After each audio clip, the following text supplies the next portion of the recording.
Hello, beautiful humans. This is Madiha reporting love from the Maldives, the beautiful ocean behind me. And here we are back here. And I wanted to share with you a little snippet of a land far, far away, a land I learned about in this book I read called A Field Guide to Happiness. Now, many years ago, I had learned about this country, the country of Bhutan. Sounds like an ancient land, right? And something about it resonated with me. And in this book, I remembered many, many reasons, one of them being that in this land far, far away, in the mountains of the Himalayas, a country that does not measure itself by GDP or its economy, but rather by its gross national happiness. That means it's a country whose economy has learned to operate on the basis of happiness. And they found that some of the simplest things that made people happy included nature, community, connection. And so no laws are passed through the ministries so long as they're not balancing four forces within the society. One of them being friendly to nature, the community, etc., etc. And this concept really landed in my heart because I felt like that was the true economy. That is the true economy. That is the economy we should be basing our whole lives with. And that is the economy I currently base my life on. The gross national happiness. That means any choices or decisions I make, I always take a step back and consider whether this is something that is going to make me happier. And not in a superficial like dose of dopamine, not something superficial like that, or although we all love a dose of happy hormones, but rather on a deeper sense. Is this job going to make me happier? Is this work going to make me happier? Is this relationship going to make me happier? Is this way of treating my body going to make me happier? Is living in this place going to make me happier? Is going to vacation to this place rather than this place going to make me happier?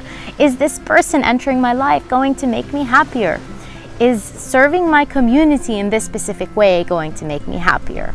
Is the world shifting towards gross national happiness going to make me happier? And the answer, of course, always has to be yes in order for me to invite and welcome that into my life. Now, I'm not sharing that just to superficially suggest that everything you do in your life must make you happy, because in truth, life has ups and downs. It has things you have to do, like figuring out your taxes every year and paying your taxes and going through the whole process of hiring new team members and writing so many pieces that you never get published and. But here's the thing, that's also beyond the point.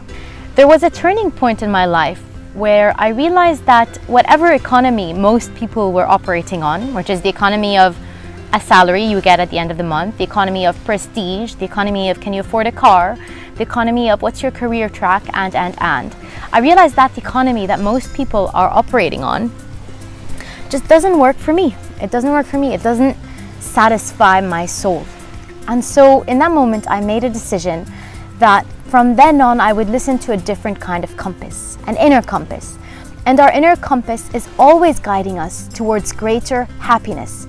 But again, not superficial hormonal happiness, although of course we'll always get shots of those, but a deeper soul alignment taste of happiness. Because as Joseph Campbell once said, follow your bliss. This wasn't something he just suggested so that we'd all be clowns just laughing around all day. Although of course we can laugh around, nothing wrong with that. Because following our bliss eventually leads us to the place we are supposed to be in. Because our soul communicates with us through our heart, our emotions, and our bliss. So whatever makes you happy, your soul is calling you to create more from that place. So what is your gross national happiness?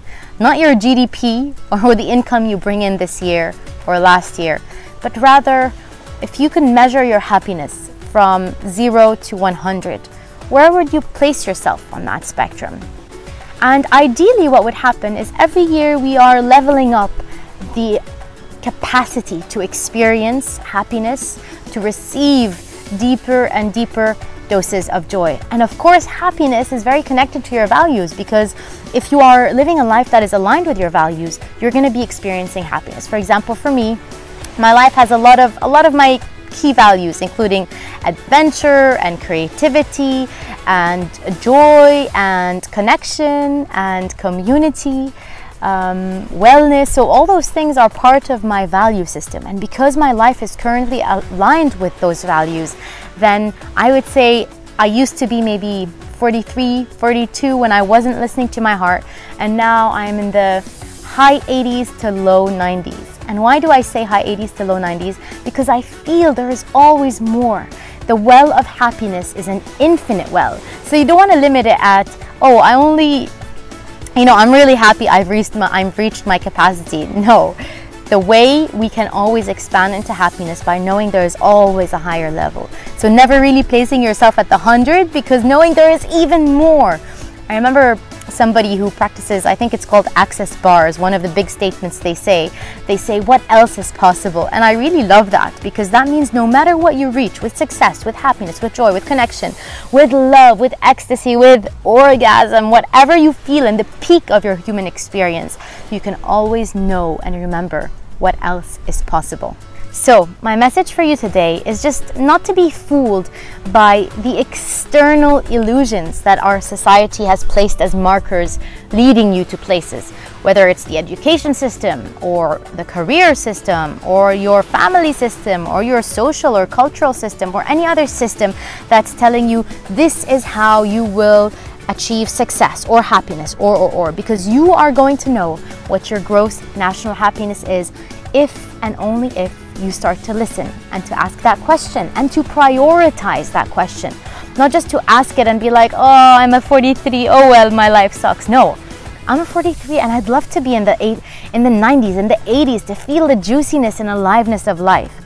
So what are you willing to do to step into that level?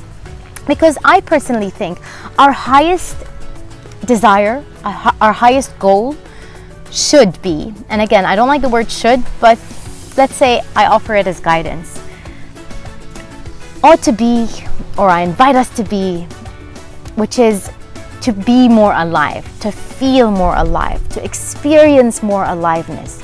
And so if anything is taking you in that direction, in that path of feeling more alive in your body, in your emotions, in your mind, in your spirit, then take that path. And if you are on a path that is not making you feel super alive in your body, in your emotions, in your mind, in your spirit, then maybe there is another path waiting for you. Or maybe there are aspects of your path that haven't yet unlocked. And all you have to do is listen. Ask the right questions. Prioritize your happiness, your gross national happiness, like Bhutan did, rather than the GDP, which is what most countries calculate their well-being scale on, which is their economy. But here's the thing, you could be making $1 billion, and if you're not happy, then is it truly worth it? And most people who end their lives reflect on what are the things they didn't experience enough of. And so I don't want us to get to that point where it has to be the end of our life for us to reflect, oh, I didn't follow the things that made me happy. I didn't sing more. I didn't dance more. I didn't connect with my community more. I didn't go on adventures. I didn't eat delicious ice cream in Italy, whatever it is. I want us to reach our end days, whenever they may be, hopefully a long and beautiful life, feeling, damn, I really lived my life to the fullest. I really felt so alive. I really felt the whole spectrum of emotions this life can offer, the depth of connection, the core of connection. And eventually it's about feeling a satisfying life. And for me, it was that choice I made, I don't know, I guess like 8 years ago now, maybe a bit less, 5? I'm not really sure anymore. I lost track of time. That changed my life forever. And just like Bhutan, I decided that my happiness was more important than the economy everyone on the outside was telling me mattered. So one of the main things in life is for you to dig into and research and question, what are the things that have meaning for you? Not for your mom, not for your dad, not for your family, not for your first grade teacher. What are the things that really give and offer and mean something deep to you? And when you find those things, hang on to them, not with attachment, but with love, and discover where they want to take you. Who knows? They might take you to a paradise island. And that is all I wanted to share with you today. I send you so much love. I invite you to subscribe to my channel if you want to stay connected, and hope to see you again soon.